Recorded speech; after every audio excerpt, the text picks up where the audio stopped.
تو پھر supreme court سے تو اعلیٰ ادارہ کوئی انصاف کا ہے ہی نہیں بھائی، پھر کدھر جائیں گے؟ عالمی عدالت انصاف میں تو نہیں جائیں گے ان معاملات پہ.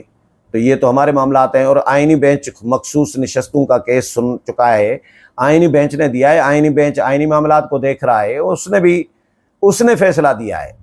تو یہ پروپیگنڈا کا جواب بھی میں آپ کو پڑھ کر سناؤں گا. خبر جو ہے پنجاب اسمبلی کی، پہلے خبر شیئر کر دوں کہ پنجاب اسمبلی کے اسپیکر ملک احمد خان نے ایوان میں شدید ہنگامہ آرائی کرنے، نعرے بازی کرنے اور قواعد کی خلاف ورزی کرنے پر تحریک انصاف کے 26 ارکان کو 15 اجلاسوں کے لیے معطل کر دیا ہے.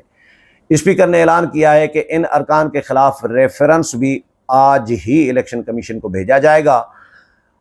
لاہور میں پریس کانفرنس کی ہے انہوں نے، اور اپوزیشن کو مخاطب کرتے ہوئے کہا ہے کہ جی آپ کا لیڈر جیل میں ہے تو کس کا لیڈر جیل میں نہیں رہا؟ کیا ہمارا لیڈر آپ کے دور میں جیل میں نہیں تھا؟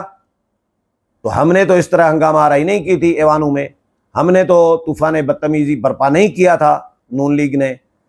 تو آپ کا ہی لیڈر تو اکیلا نہیں رہا جیل میں، اس وقت نہیں ہے، ہمارے بھی رہے ہیں آپ کے دور میں. اچھا، انہوں نے کہا کہ جی کسی ایک شخص کو چھڑوانے کے لیے پوری اسمبلی کی عزت اور وقار کو داؤ پر نہیں لگایا جا سکتا. اسپیکر پنجاب اسمبلی کا کہنا تھا کہ ایوان میں کسی کو غنڈہ گردی کا حق نہیں دیا جا سکتا، ایوان میں کسی کو گالیاں دینے کی اجازت نہیں دی جا سکتی. یعنی گالم گلوچ تک چلے گئے ہیں، ہاتھا پائی تک چلے گئے ہیں. یار یہ منتخب نمائندے ہیں عوام کے، یہ مہذب پارلیمان کے نمائندے ہیں. پارلیمانی لفظ ہی جو ہے وہ تہذیب کا نام ہے، شائستگی کا نام ہے، بردباری کا نام ہے. کیسے کیسے لوگ عوام منتخب کر کے بھیج دیتے ہیں، جن کو جو گالیاں دے یہ تو بد اخلاق ہے.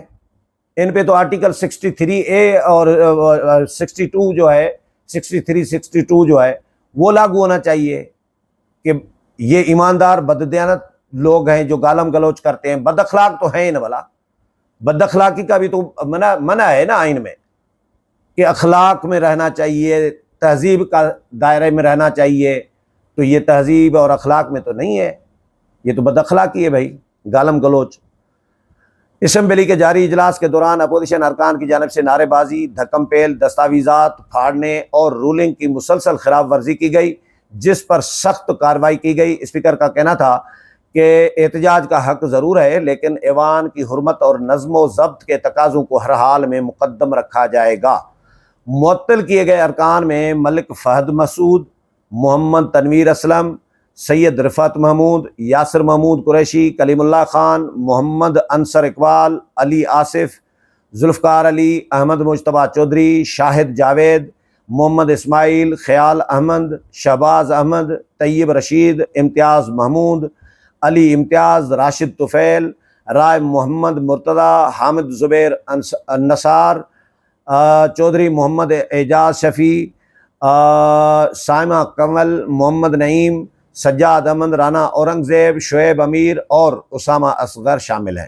پریس کانفرنس میں اسپیکر نے کہا کہ جی آئین اور اسمبلی قواعد کی خلاف ورزی کسی صورت برداشت نہیں کی جائے گی. اگر کوئی رکن ایوان کے ضابطوں کو تسلیم نہیں کرتا تو اسے اسمبلی میں داخلے سے روکا جائے گا. اسپیکر نے مزید کہا کہ جی نظام کو یرغمال بنانے کی اجازت نہیں دی جا سکتی اور ناقابل قبول ہے کہ کوئی رکن کتابیں اٹھا کر دوسروں پر پھینکے. یہ بھی کیا گیا ہے.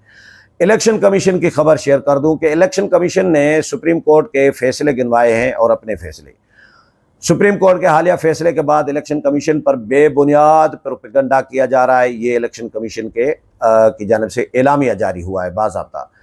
الیکشن کمیشن نے میڈیا پر ہونے والی تنقید کو جھوٹ اور حقائق کے برعکس قرار دے دیا ہے.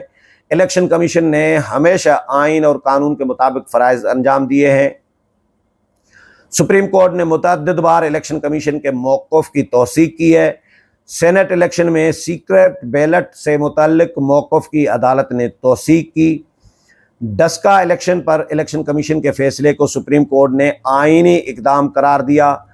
P T I intra party انتخابات پر الیکشن کمیشن کی تشریح کو بھی درست قرار دیا گیا. اے پی ایم ایل کی ڈی لسٹنگ کے فیصلے کو بھی سپریم کورٹ نے برقرار رکھا. قانون کی خلاف ورزی کرنے پر دیگر جماعتیں بھی ڈی لسٹ کی گئیں۔ پنجاب الیکشن ٹریبیونلز پر لاہور ہائی کورٹ کا فیصلہ مسترد کیا گیا۔ الیکشن کمیشن کا موقف برقرار رکھا گیا۔ سنی اتحاد کونسل کی مخصوص نشستوں کے کیس میں بھی الیکشن کمیشن کا موقف برقرار رکھا گیا۔ الیکشن کمیشن سیاسی دباؤ یا عوامی شور میں آ کر فیصلہ نہیں کرتا۔ الیکشن کمیشن صرف آئین، قانون اور شواہد کی بنیاد پر فیصلے کرتا ہے۔